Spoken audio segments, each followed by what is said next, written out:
नमस्कार दोस्तों, मैं लोकेश यादव स्वागत करता हूं आपका अपने YouTube चैनल VRB एजुकेशन पर। जैसा कि आप जानते हैं कि हमारे द्वारा आपको बताया गया था कि हम लोग जो है आपके लिए एक पहली क्लास थ्योरी की लेकर के आएंगे, उसके बाद हम लोग क्लास लेके आएंगे MCQ की। ये हमारा लेक्चर नंबर 8 रहेगा। इससे पहले 7 जो है लेक्चर हमने अपलोड कर दिए हैं, जिसके अंतर्गत विभिन्न प्रकार के आयोग वगैरह को लेकर के क्लासेस डाल ली गई है।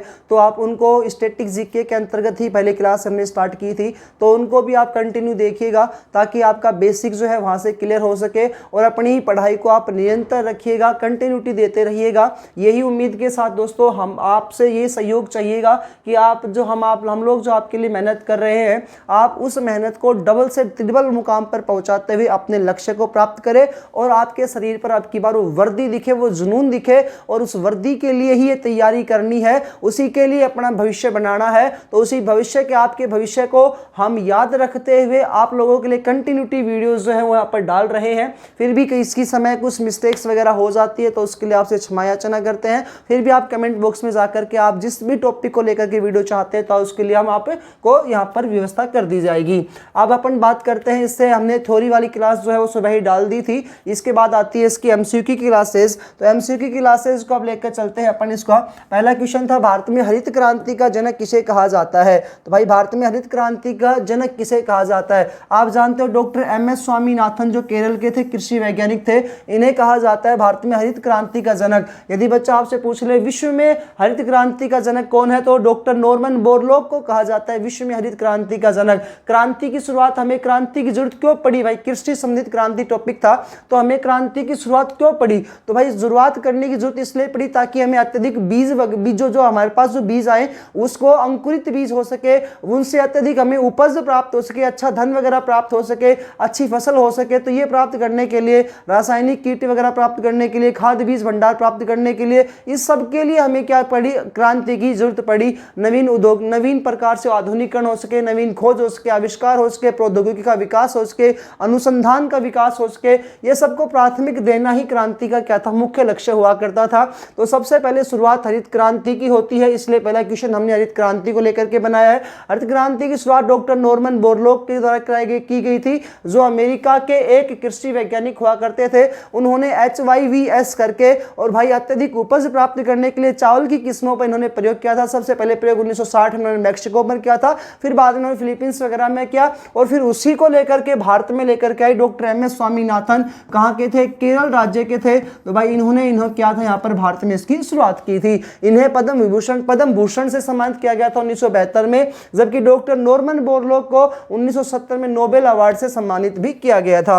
उसके बाद दूसरा अपना क्वेश्चन जो आता है अपना इस टॉपिक का, वो पूछ रहा है हरित क्रांति सबसे पहले किस फसल से संबंधित थी। देखिएगा अगर यहाँ पर विश्व में पूछ ले, विश्व में सबसे पहले पूछा है, तो फिर इसका सही आंसर क्या होगा, चावल। क्या आंसर होगा भाई, चावल। यदि बच्चा भारत में पूछ लेता तो आंसर सही क्या मिलता है इसका, गेहूं, क्योंकि विश्व में सबसे पहले इसकी शुरुआत कहां पर हुई थी, विश्व में सबसे पहले मैक्सिको में शुरुआत हुई थी, तो उस समय चावल को लेकर के इस पर क्या किया गया था, प्रयोग किया गया था।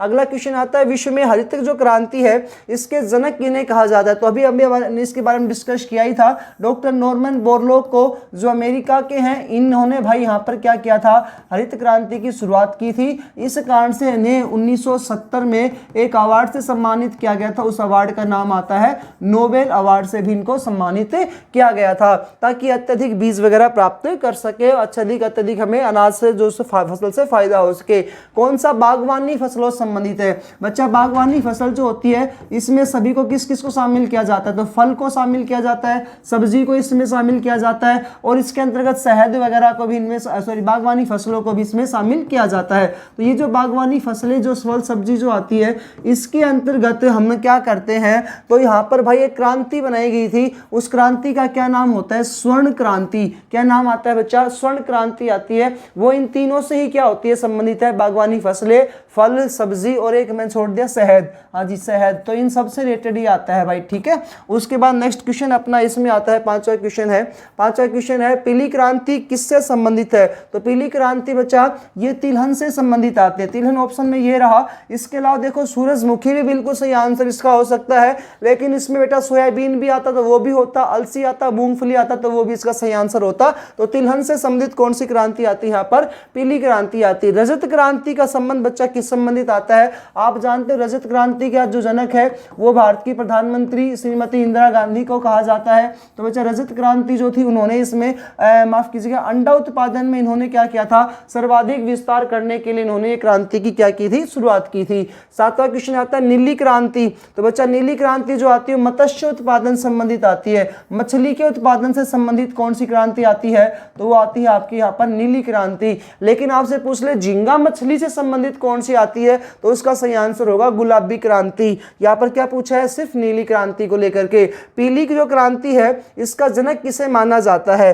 पीली क्रांति का जनक बच्चा भारत में आता है सैम पित्रोदा, इसे माना जाता है पीली क्रांति का भारत में जनक। काली क्रांति का संबंध किससे है? तो भाई काली क्रांति का संबंध यहाँ पर आएगा पेट्रोलियम से। यदि बच्चा आपसे पूछ लेता कृष्णा क्रांति का संबंध पूछे, कृष्णा क्रांति का संबंध पूछता तो उसका आंसर सही होता बायोडीजल से। दोनों में अंतर है।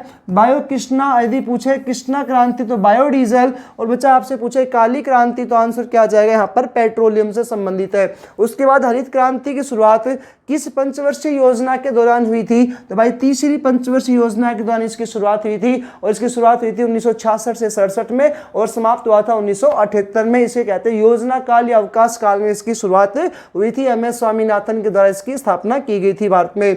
हरित क्रांति शब्द का सबसे पहले प्रयोग किसने किया था? तो भाई इसका देखो वैसे तो शुरुआत करने वाले नॉर्मन बोरलॉग है, भारत में बच्चा इसकी शुरुआत करने वाले MS स्वामीनाथन है, लेकिन ये कह रहा है कि सबसे पहले प्रयोगकर्ता कौन था? तो उसका सही आंसर होगा विलियम S गोड। और बच्चा वर्गीज कुरियन जो था, ये वर्गीज कुरियन तो क्या आएगा? श्वेत क्रांति का जनक होगा भारत में।